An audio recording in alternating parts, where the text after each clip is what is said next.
Hello, everybody. Welcome to this session on Computer Assisted Language Learning, or CALL. And I'm Dr. Shayonti Talwar, who will be taking you through this topic. So, to begin with, let us understand what is CALL.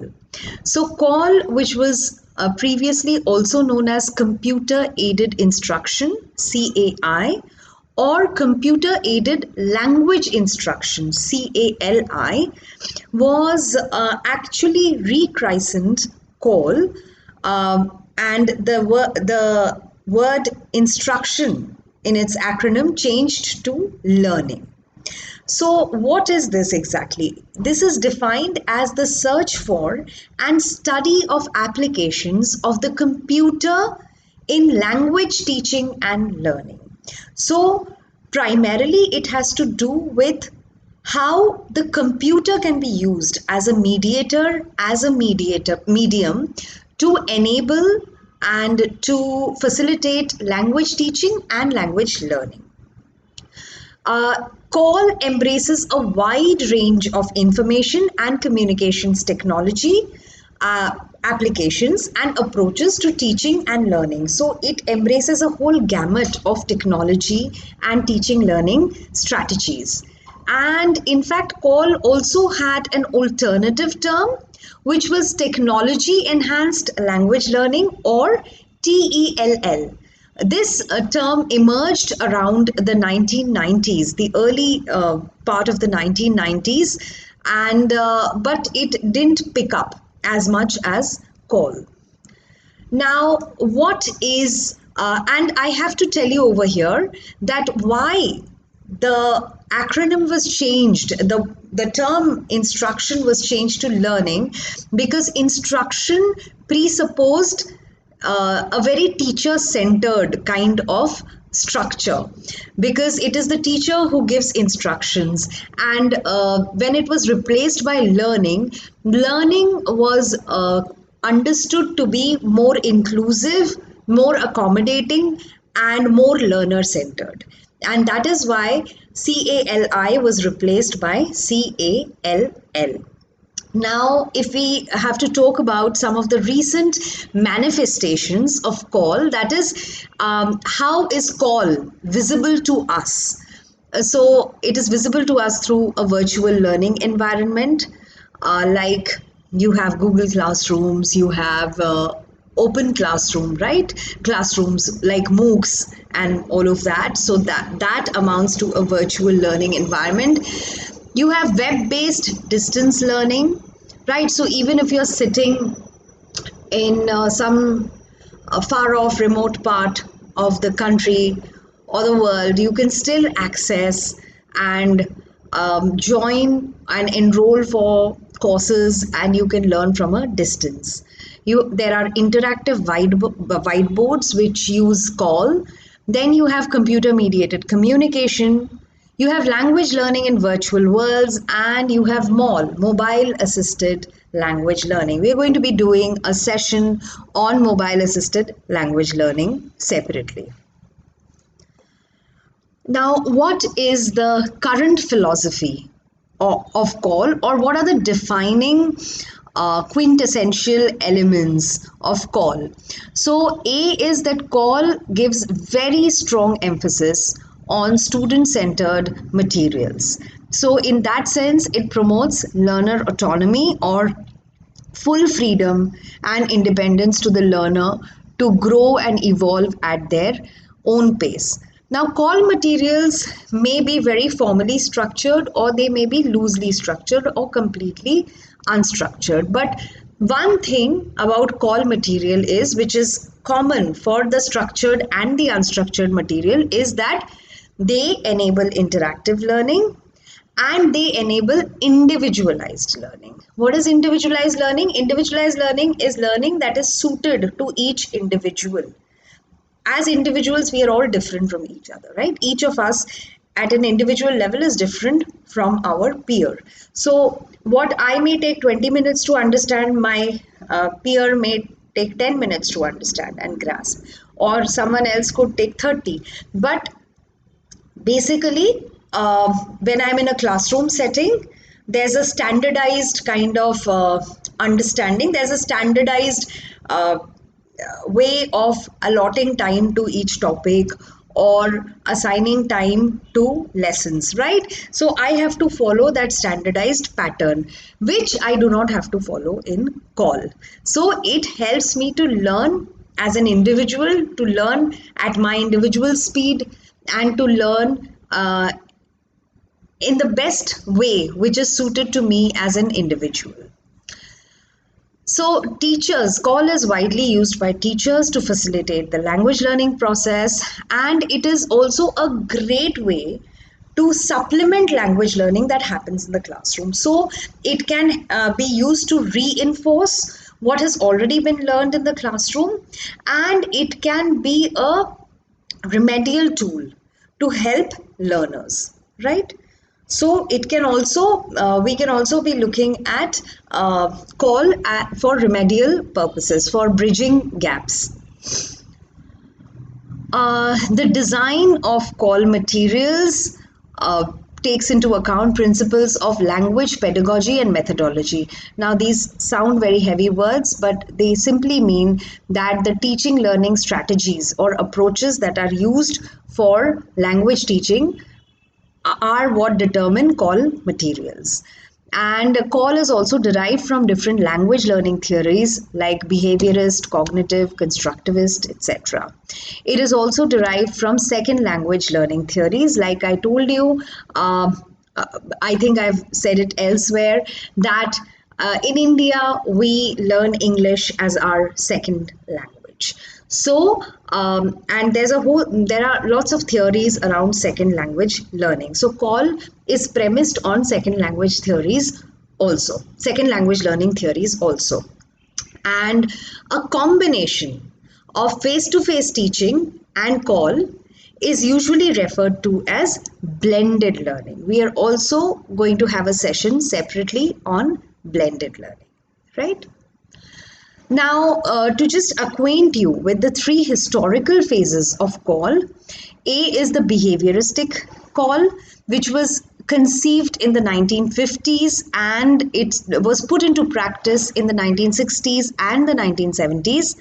Then the second phase is the communicative call phase, which was prevalent from in 1970s and 1980s. And then finally you have the integrative call, which embraced multimedia and the internet, and this started around the 1990s.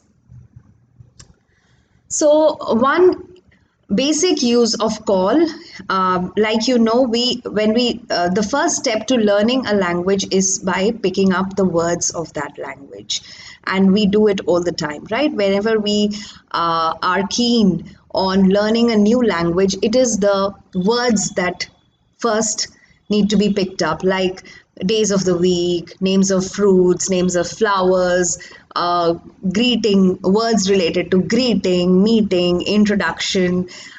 So, theme words basically. So, a basic use of call is that it helps in vocabulary acquisition and vocabulary building because it enables the use of flashcards. And this requires very simple softwares or programs, and these programs often make use of spaced repetition. What is spaced repetition? This is a technique whereby the student is presented with the words or the vocabulary items that need to be committed to memory, that they need to memorize at increasingly longer intervals until long-term retention is achieved. So there's a pattern in which the vocabulary is introduced and reinforced through flashcards so that it enables in long-term remembering or retention. And this pattern has led to the development of a number of apps known as SRS apps, that is spaced repetition systems, including the generic Anki or Super Memo package and programs such as BYKI and Phase 6, which have been designed specifically for learners of foreign language. Learners for foreign language means who are learning English as a foreign language, right? So for EFL learners. EFL is those learners who are learning English as a foreign language. Foreign language, we learn a foreign language when we are not familiar with that language, right? Now, what does designing a call software entail? So let me tell you what goes behind designing a call software. Like what goes behind when you see a film, we hardly think of what has gone into the film, the whole production unit, right? The whole production team. So similarly, there's a lot of work happening behind the call software. So the first person that is required, the first resource is a subject specialist. So in case of call, it will be an English language subject specialist who is also known as a content provider. And this will usually be a language expert or a language teacher who will not just provide the content, that is what is to be taught, but also the pedagogy, that is how it should be taught. So both the content and the methodology are provided by the subject expert. And for some call projects which are very elaborate and extensive, more than one subject expert is required, right? Then of course someone needs to write the program, right? The content and the methodology has to be translated into computer language. So for that a programmer is required, and a programmer who is familiar with this kind of programming language and authoring tool. Then we also require a graphic designer, because it has to be visually appealing also. So it needs to include pictures, icons, images, and the right kind of fonts and colors and screen layout, which is decided by the graphic designer. And then there's a professional photographer normally who is roped in, or a good amateur photographer. And sometimes graphic designers also double up as photographers. Then, because it requires an audio visual output, so a sound engineer is required, because the sound engineer will know the technicalities of related to audio visual output. And finally, a very key resource is the instructional designer. Because developing a call software is not about just putting a textbook into a computer, right? It's not the same as an ebook.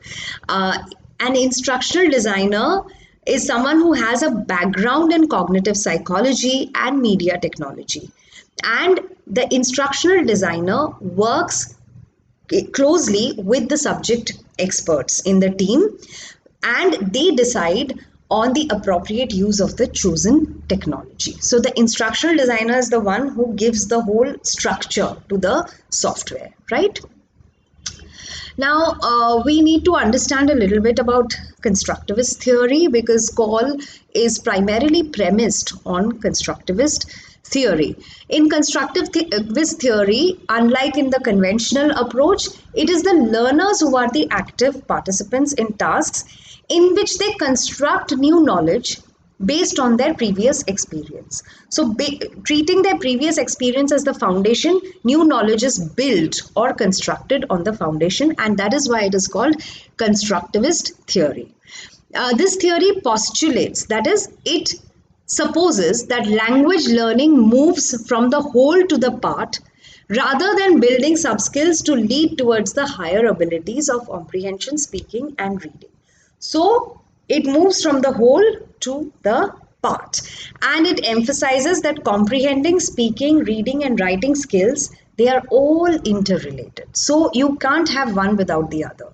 So reading and listening, say, these are receptive skills. So the more we read, the better we write. The more we listen, the better we speak, because all that we are receiving will help us produce language. And reading also has an impact on speaking, because we pick up words when we are reading, we pick up sentence structures when we are reading, and we incorporate them in speaking. Similarly, listening could have an impact on writing. So all of these are related, and you cannot separate one from the other. They all influence each other.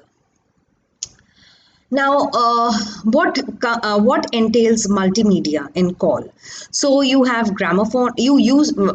I mean, if we look at how calls started, initially it started with gramophone records. Then it went on to have recordings on reel to tape recorders, reel to reel tape recorders. If you remember, you may have seen some movies of 1960s and 70s where they have those reels, and then we had the cassette, right? So that's a reel to reel tape recorder.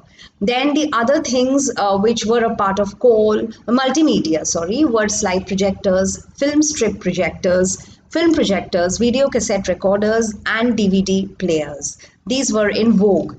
And then course books started being produced with tape recordings. And then later they came with CDs, right? And then later, when you had the arrival of the multimedia computer, that is a computer that was that incorporated all these media, that is why it was a multimedia which had audio visual features, and this happened in the early 1990s. This was considered to be a major breakthrough in call technology because it allowed text, messages, images, sound, video, everything to be put together and to be combined in one device, which was the computer. And that led to the integration of all four language skills of speaking, listening, reading, and writing. Now, and then you had gradual burgeoning or coming up of multimedia language centers, which became a part of colleges and schools. So, multimedia centers, you may have heard the term language laboratories. So, language laboratories are also a kind of multimedia center. What do these centers do? They lend themselves to self study and potentially self directed learning. So, it is primarily self directed. But this is often misunderstood. Multimedia centers are not used the way they should be. Because to enable or to facilitate successful language learning through a multimedia center, a significant investment of time is required to develop the materials that will be best suited to a multimedia center, and that will keep the student motivated to be an independent and an individual learner. So the material has to be that attractive, that appealing, that encouraging, right? And there are self access language learning centers or independent learning centers which cater to these needs. And these centers are usually very heavy users of technology, and they are offering online self access learning opportunities. But the programs that they offer, those programs need to be selected very carefully because it is clear from what is given on the slide that the learning package needs to really have a very strong appeal for the learner. With the advent of the World Wide Web or the internet in the early 1990s, there was a major significant change in the use of communications technology for all computer users. And over here, I'd like to mention that the launch of the free Hot Potatoes authoring tool, which was first demonstrated publicly at the Eurocall 1998 conference, made it possible for language teachers to create their own online interactive exercises. So there was this authoring tool called Hot Potatoes, and language teachers started using it extensively to promote call or to promote language learning through computer. Uh, so now when what teachers are using, the Web 2 applications that language teachers are using currently would be image storing and sharing. Then there's this facility of social bookmarking. You can have discussion lists, blogs, wikis, social networking.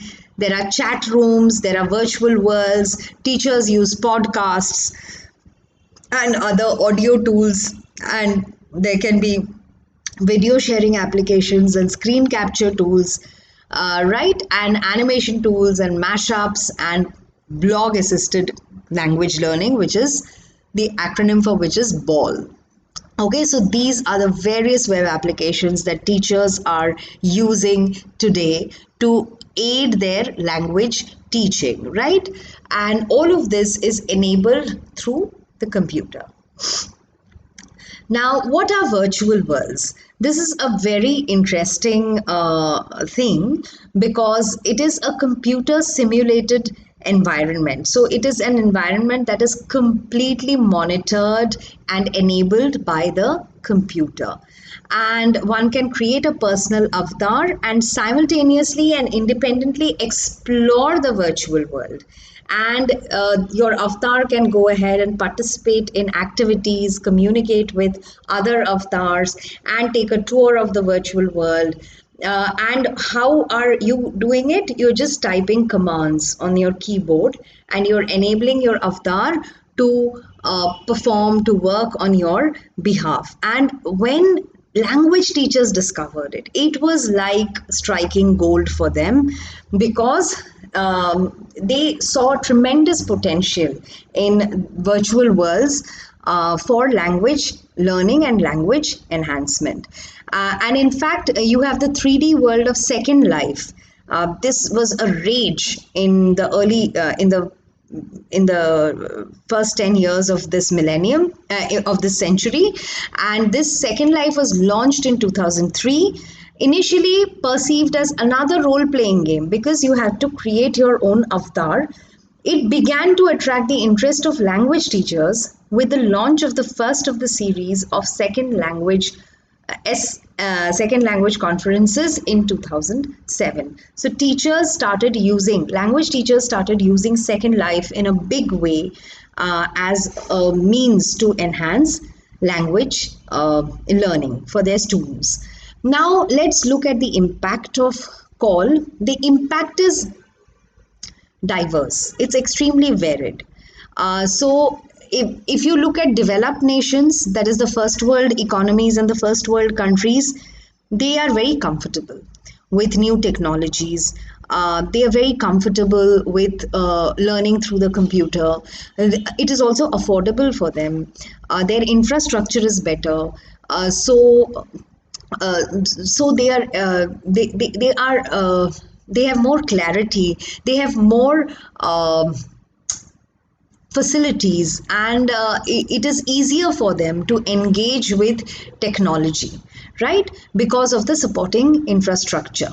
But in third world countries, in developing nations, we are often beset with problems of cost and broadband connectivity. So computer aided language learning can be a little rough for people in developing countries, right? The crucial issue is the extent to which the computer is perceived as taking on the teacher's role, because some sections have expressed this apprehension that are we trying to replace teachers with computers? Because the teacher, even today, remains the most indispensable resource in a classroom, right? So, is the computer taking on the teacher's role?